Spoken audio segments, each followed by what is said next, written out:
Xiaomi 17 Pro Max की India की सबसे पहली अनबॉक्सिंग है और जब हम इसको बाहर लेके गए तो लोगों के कुछ ऐसे रिएक्शन थे। बहुत सही है यार ये, है ना।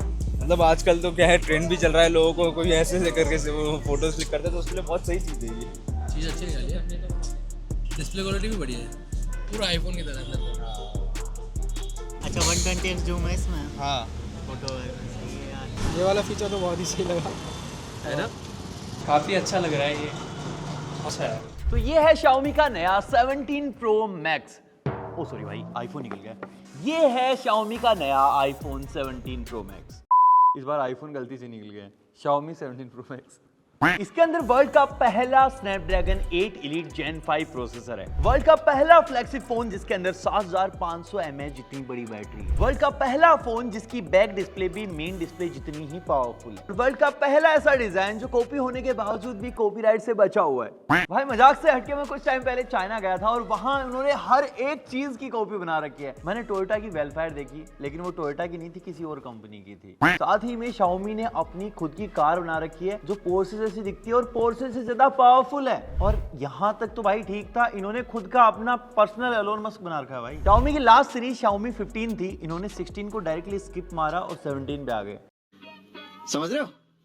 समझ रहे हो आप? और भाई 17 तो छोड़ो, 17 Pro Max पे आ गए। ओ भाई सॉरी, 17 Pro Max पे आ गए। ये अपने फ्लैगशिप में कभी 6.8 इंचेस की डिस्प्ले के आगे नहीं गए, लेकिन इस बार इन्होंने 6.9 इंचेस की डिस्प्ले निकाली है भाई, बिल्कुल मैच करते हुए। लेकिन सीरियसली इन्होंने एप्पल को काफी चीजों में टक्कर दी है और एक तो ऐसा फीचर लेके आए हैं जिसकी वजह से पूरा का पूरा एप्पल आईफोन बन जाता है। तो भाई शुरू करते हैं अनबॉक्सिंग से। काफी लंबा सा बॉक्स है, एकदम प्रीमियम सा फील होता है। Xiaomi 17 Pro Max को engineered with Leica, powered by Xiaomi HyperOS। Okay भाई, यहाँ पे दो सेक्शन बने हुए हैं। अगेन ये बड़ा वाला सेक्शन, इसके अंदर ओ भाई एक बैक कवर है इसका, ये एक ट्रांसपेरेंट बैक केस है। इसके बाद अलग से हमको यहाँ पे मिलता है 100 वोल्ट की चार्जिंग ब्रिक, एक टाइप A to C वाली केबल और उसके बाद obviously phone and that's all. तो भाई ये है नया नवेला Xiaomi 17 Pro Max। ये भाई आईफोन का नाम ही नहीं, लुक एंड फील भी बिल्कुल आईफोन वाली ही लेके आता है। मेरे को ज़्यादा चेंजेस फील हो नहीं रहे हैं आईफोन की और इसकी इन हैंड फील में। ये साइड के कर्व बिल्कुल सेम आईफोन जैसे ही फील होते हैं। ये कैमरा प्लेटो, ये ऊपर की तरफ कैमरा की प्लेसमेंट, ये बिल्कुल आईफोन जैसी है। इन्होंने भाई बस एक कैमरा नीचे डाल दिया, वरना तो आईफोन दे देते पूरा ही।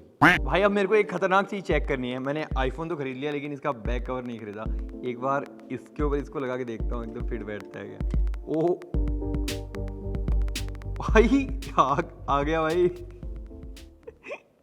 ये बिल्कुल एग्जैक्टली आ जा रहा है, बस जो बटन की प्लेसमेंट है वो सेम जगह पे नहीं होने की वजह से थोड़ा इधर उधर हो जा रहा है। और Xiaomi का कैमरा प्लेटो थोड़ा सा बड़ा है एज कंपेयर टू आईफोन के। इसके अंदर HyperOS 3.0 आता है और भाई ये बाहर से ही नहीं, अगर आप इसको अंदर से भी देखोगे तो ये कैमरा आइकन्स, ये कंट्रोल सेंटर, ये नीचे का सर्च बटन, ये बिल्कुल आईफोन से ही इंस्पिरेशन ली हुई लगती है। ये मैचिंग वाली चीजें Xiaomi ने जानबूझ के करी है। मान लो आप मार्केट में एक चॉकलेट खरीदने गए, वहां पे आपको टेक मास्टर की एक नई चॉकलेट मिल गई और दूसरी तरफ डेयरी मिल्क की चॉकलेट पड़ी है। आप डेयरी मिल्क की खरीदोगे क्योंकि सालों से खरीदते आए हो भाई, भरोसा है। तो भाई फ्लैगशिप फोन के केस में ये है डेयरी मिल्क। और Xiaomi को अगर लोगों के दिमाग में अपनी छाप छोड़नी है तो उसको अपने फ्लैगशिप फोन दिखाने होंगे आईफोन की तरह, ताकि जो लोग आईफोन खरीदना चाहते हैं उनका ध्यान Xiaomi की तरफ भी जाए। भाई ध्यान तो खींच लोगे लेकिन सेटिस्फेक्शन दोगे कैसे? इसके लिए इनको देने पड़ेंगे फीचर्स और एग्जैक्टली इन्होंने ऐसा ही किया। सेम साइज और थिकनेस के बावजूद भी इन्होंने 7500 mAh की सिलिकॉन बैटरी दी। बैक में ये एक मैजिक स्क्रीन दी है, इसका यूज केस मैं आपको आगे दिखाऊंगा। और Snapdragon 8 Elite Gen 5 प्रोसेसर जो लिटरली भाई 5 दिन पहले मार्केट में आया है। ये एंड्रॉइड की दुनिया का सबसे पावरफुल प्रोसेसर है भाई। लीक्स वगैरह में इसके जो स्कोर्स हैं वो 4 मिलियन के भी ऊपर जा रहे थे, लेकिन भाई जब हमने एप्पल के लेटेस्ट A19 Pro Bionic और Snapdragon 8 Elite के अंतुत्व को Xiaomi 17 Pro Max से कंपेयर किया, भाई इतनी कम परफॉर्मेंस, कहां गए 4 मिलियन के स्कोर्स। बेंचमार्क और गेमिंग के टाइम भी हिट होने लगा था, लेकिन FPS ड्रॉप नहीं हुए। और भाई Geekbench स्कोर तो बजट फोन जितना कम आया है। और भाई हमारे पास जो वेरिएंट है वो 12 GB रैम के साथ है। ये LPDDR5X बेस्ड रैम है, 512 GB स्टोरेज है और ये UFS 4.1 वाली स्टोरेज है। Xiaomi अब तक अपने फ्लैगशिप फोन में 2K डिस्प्ले दिया करता था, लेकिन भाई मार्केट में एक और Pro Max है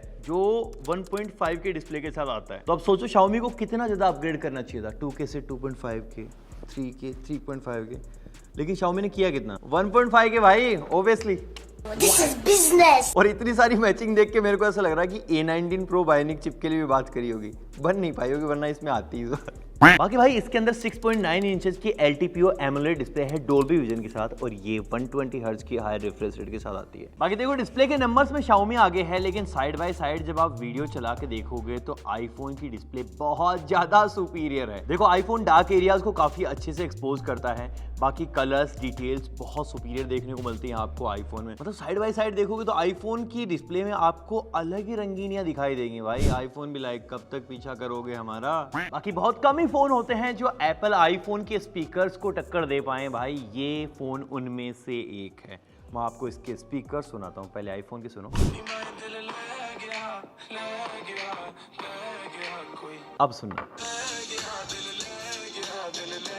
इसकी लाउडनेस भाई एप्पल आईफोन से ज्यादा है, इसके अंदर ट्रबल ज्यादा है, बेस कम है, आईफोन में थोड़ा सा बेस ज्यादा है, लेकिन नो डाउट भाई Xiaomi में लाउडनेस ज्यादा है। उसके अलावा इस फोन की खास चीज है भाई ये पीछे वाली डिस्प्ले। नॉर्मली 18 से 20 हजार रुपए की प्राइस में ये सेकेंडरी डिस्प्ले मिल जाती है, लेकिन वो उतनी काम की नहीं होती। मोस्टली फोन बेचने के लिए ये डिस्प्ले डाली जाती है, लेकिन ये Xiaomi का फ्लैगशिप फोन है ऑलमोस्ट 1 लाख रुपए की प्राइस का, तो इसके अंदर सेकेंडरी डिस्प्ले क्यों डाली? सिर्फ मार्केटिंग के लिए या फिर सच में ये यूजफुल है? क्लियरली बताऊं तो दोनों ही। इन्होंने एग्जैक्टली सेम स्पेसिफिकेशन डाल दिए हैं जो इन्होंने फ्रंट ये बड़ी वाली डिस्प्ले के अंदर डाल रखे हैं। सेम 120 हर्ट्ज की हाई रिफ्रेश रेट मिलती है, सेम ब्राइटनेस आपको मिलती है, और उसके अलावा भी आप काफी कमाल की चीजें इसके साथ कर सकते हो, वो बताता हूँ आपको। डिस्प्ले पे जो भी सेट करना है आप यहाँ पे लॉन्ग प्रेस करोगे तो आपको बहुत सारी चीजें इसके अंदर देखने को मिल जाएंगी, और इतने से भी आपका पेट ना भरे तो आपको अंदर की तरफ जाना है।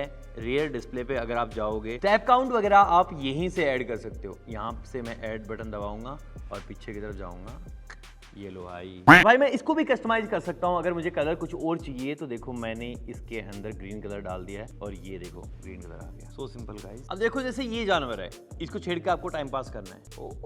देखा भाई बढ़िया टाइम पास का जरिया है। और यही सब नहीं, आप अपनी खुद की AI इमेज जनरेट करवा सकते हो, खुद की इमेज लगा सकते हो, खुद का फोटो से वीडियो क्रिएट करवा के फिर लगा सकते हो। जैसे मैंने ये अपनी AI इमेज लगा रखी है, इसको मैं लगा सकता हूँ। उसके अलावा मैंने ये वाला जैसे वीडियो बनाया, इसको मैंने अप्लाई कर रखा है। अब मैं इसको जब जब टच करूंगा ये बोलना स्टार्ट करेगा।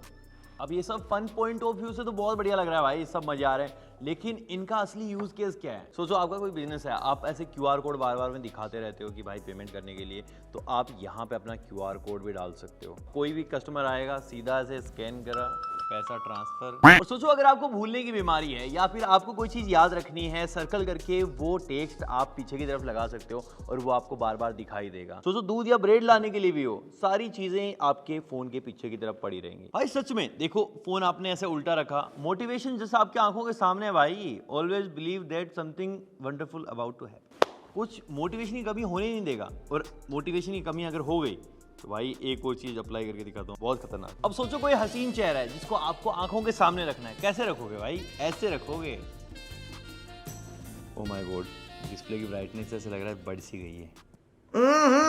राजा जी। और यही नहीं भाई, सोचो अगर आप एब्स वेब्स करते हो, क्योंकि भाई इतना हसीन चेहरा लगा रखा है तो आपको भी तो फिट रहना पड़ेगा ना, तो आप ऐसे स्टॉप वॉच लगाओ। 3 सेट गाइस, बढ़िया लग रहा है, देखो क्या ही शानदार। और भाई आपने अटेंशन टू डिटेल अभी तक मुझे लगता है देखी नहीं।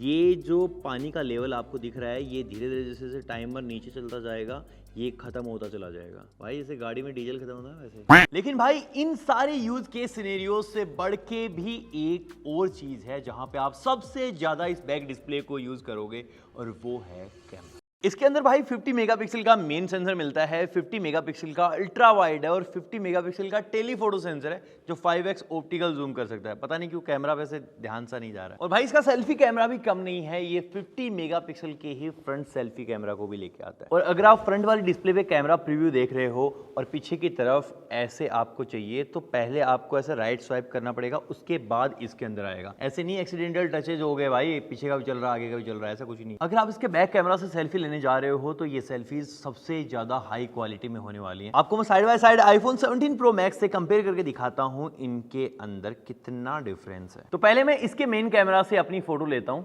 एक्चुअली ये फोटो है लेकिन वैसे ये सेल्फी है। और अब ये सेम चीज मैं आईफोन से ट्राई करता हूं। आईफोन से मुझे बिना देखे हुए ऐसे लेनी पड़ेगी भाई, कुछ कर नहीं सकता।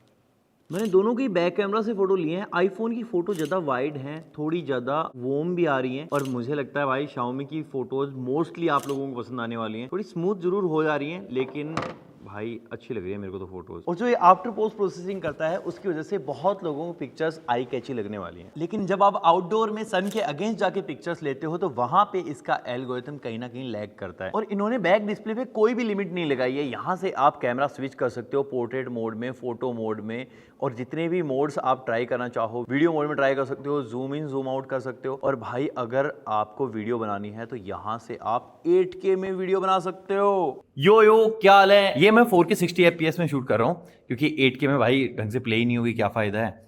और क्वालिटी आप देख सकते हो कितनी अच्छे से मेंटेन करके रखी। और इनकेस आप बैक कैमरा को सेल्फी कैमरा के रूप में यूज ना करना चाहो तो फ्रंट कैमरा से भी आप 4K 60 FPS में रिकॉर्ड कर सकते हो। तो भाई ये फोन है क्या और ये ट्रू फ्लैगशिप की कैटेगरी में कहां पे स्टैंड करता है? तो भाई लोग एप्पल और सैमसंग जैसी बड़ी कंपनियों में बहुत ज्यादा पैसे देके उनकी बेस्ट टेक को परचेज करते क्यों हैं? एक अच्छी यूजर एक्सपीरियंस के लिए, हार्डवेयर और सॉफ्टवेयर के तालमेल के लिए, सिंप्लिसिटी के लिए, एक सुकून के लिए कि एक बार प्रोडक्ट ले लिया तो उसके बाद उन्हें चिंता करने की जरूरत नहीं है। चलो आपको सिंपल भाषा में बताता हूँ। 100 सुनार की एक लोहार की सुना है?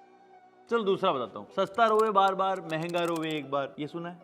सुना ही होगा भाई। ये तो मजाक की बात है, लेकिन इसके केस में चीजें अभी भी थोड़ी मिक्स ही हैं। ये आपको स्मूथ एक्सपीरियंस देता है, इसकी परफॉर्मेंस बहुत ही तगड़ी है, इसकी कैमरा परफॉर्मेंस बहुत तगड़ी है, इसकी बैटरी बहुत अच्छी है, इसके अलावा चार्जिंग और मल्टीमीडिया भी बहुत तगड़ा है। लेकिन कुछ चीजें जो शायद आपको डे टू डे लाइफ में उतनी काम में ना आए, जैसे ये डिस्प्ले। इसको देख के अगर आपने फोन खरीदा तो शायद आपको उतना मजा नहीं आएगा। फोन बहुत ही तगड़ा है, लेकिन ये डिस्प्ले आप कैमरा के अलावा ज़्यादा यूज़ नहीं करने वाले। हाँ, थोड़ा बहुत फ्लेक्स कर लोगे, लोग नोटिस भी करते हैं, लेकिन ये उतनी ज़्यादा यूजफुल भी नहीं है। और जब किसी स्मार्टफोन के लिए 1 लाख या फिर उससे ऊपर की अमाउंट दी जाती है तो वहां पे इंसान अपने आप को अलग दिखाना चाहता है। वो कोई कॉपी चीज़ क्यों खरीदे?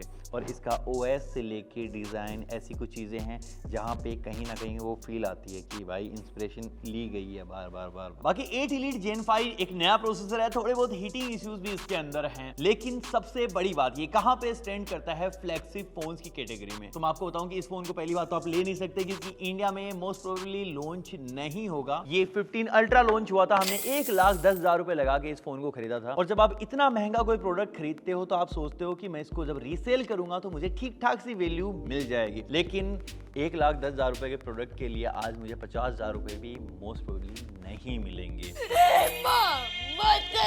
तो ऐसे में इस फोन को एज ए फ्लैगशिप फोन खरीदना शायद एक बेवकूफी वाला डिसीजन होगा। मैं मिलता हूं आपसे अगले वाले वीडियो तक के लिए